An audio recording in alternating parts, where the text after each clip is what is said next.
सुबह का वक्त होता है। सुहानी धीरे धीरे अपनी आंखें खोलती है।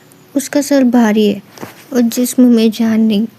जैसे ही उसकी नज़र छत पर पड़ती है, उसे बीती रात का धुंधला मंजर याद आता है। अनाया का वो राक्षसी रूप और गेस्ट रूम का वो अंधेरा। मिड कोने में थर काँप रही है। उसके हाथ में एक ट्रे है जिसमें दलिया, एक गिलास दूध और कुछ मेडिसिन रखी है। मेड कहती है, बीबी जी ये लीजिए, थोड़ा खा लीजिए। डॉक्टर साहब ने कहा है कि आप बहुत कमज़ोर हो गई है, खाना नहीं खाएगी तो अनाया दीदी बहुत गुस्सा करेगी।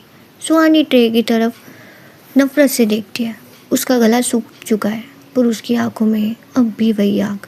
सुहानी कहती है, ले जा इसे यहाँ से। मैं मर जाऊंगी पर उस चुड़ैल के दिए हुए टुकड़ों पर नहीं पलूंगी। ले जा। मैं डर के मारे रोने जैसी हालत हो जाती है पर सुहानी चद्दर ओढ़कर मुंह फेर लेती है। दिन हम देखते हैं ब्रेकफास्ट टाइम। ओके। और फिर अनाया इधर साइड क्या कर रही है हम देखते हैं।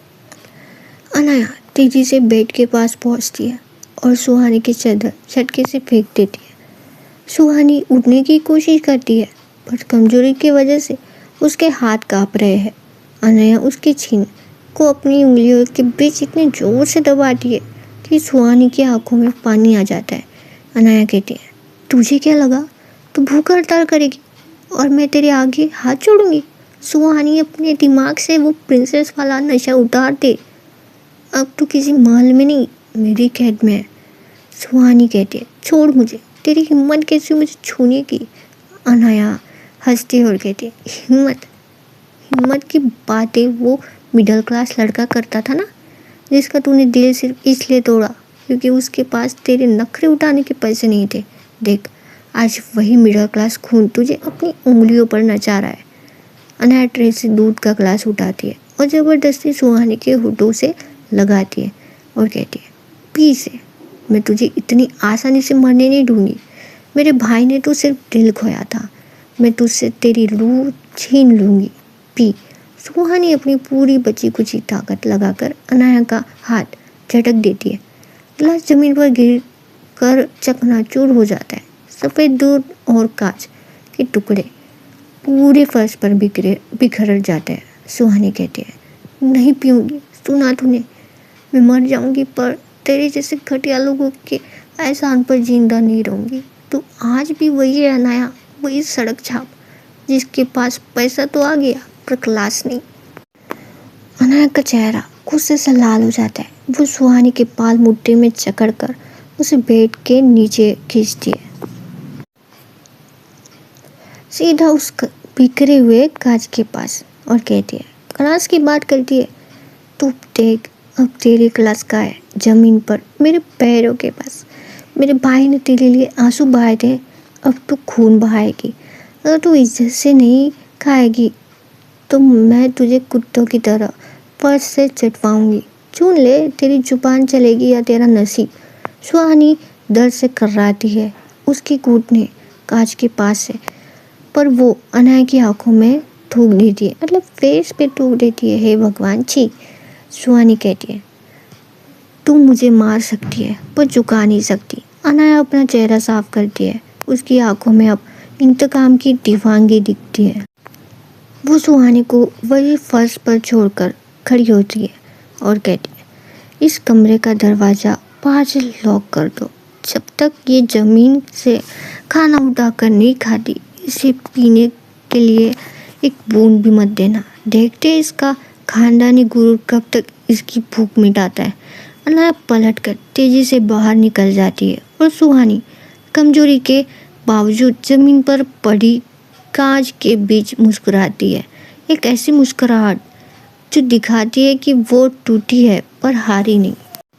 दोपहर का वक्त, दरवाजे की कुंडी खुलने की हल्की आवाज़। आर्यन दबे पाँव से अंदर आता है। सुहानी जमीन पर निढाल पड़ी है। आर्यन उसके पास बैठता है और एक टिफिन खोलता है। आर्यन कहता है, सुहानी ये खाओ, दीदी को नहीं पता कि मैं यहाँ हूँ। सुहानी अपनी धुंधली आंखें खोलती है और आर्यन को देखकर नफरत से मुंह फेर लेती है।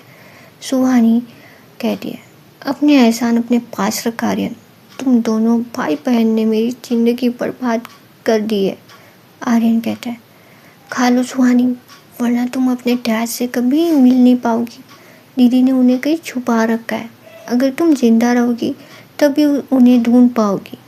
डैड का नाम सुनते ही सुहानी की आंखों में आंसू आ जाते हैं। वो न चाहते हुए हाथों से टिफ़िन उठाती है और रोने के साथ साथ खाना निगलने लगती है। वो कमज़ोर है पर उसकी सांसें अब उम्मीद से भरी है। अनाया ने सीसीटीवी पर सब देख लिया है। उसने देख लिया कि सुहानी ने खाना खा लिया है, पर उसे इस बात का गुस्सा है कि सुहानी ने उसके भाई की बात मानी और उसके सामने थूका था। दिन हम देखते हैं अनाया सुहानी के कमरे में दाखिल होती है।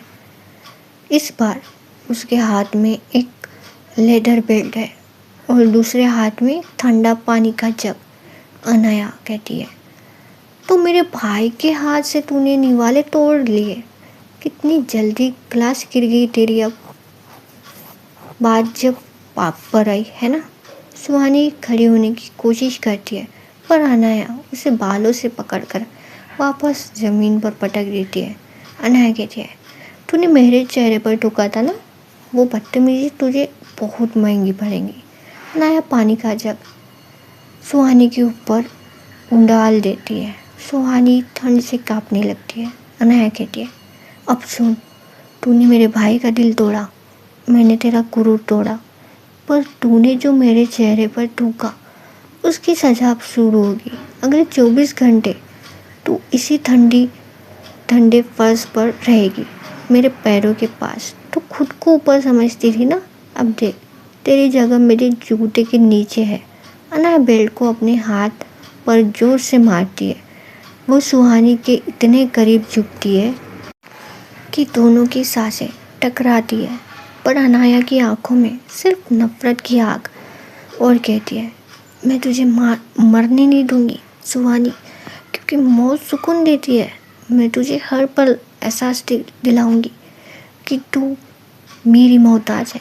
चल अब अपने उन होठों से जिनसे तूने मुझ पर थूका मेरे जूतों के धूल साफ कर, तभी तुझे आज की रात नींद नसीब होगी। सुहानी की आंखों में गुस्सा और बेबसी का मिक्स होता है। कमरा ठंडा है, सुहानी भीगी हुई है और अनाया उसके ऊपर एक शिकारी की तरह खड़ी है। अनाया बेल्ट हाथ में लिए सुहानी के बिल्कुल करीब खड़ी है। मौन व्रत तोड़ने वाली थी कि अचानक उसकी पॉकेट में फ़ोन वाइब्रेट करता है।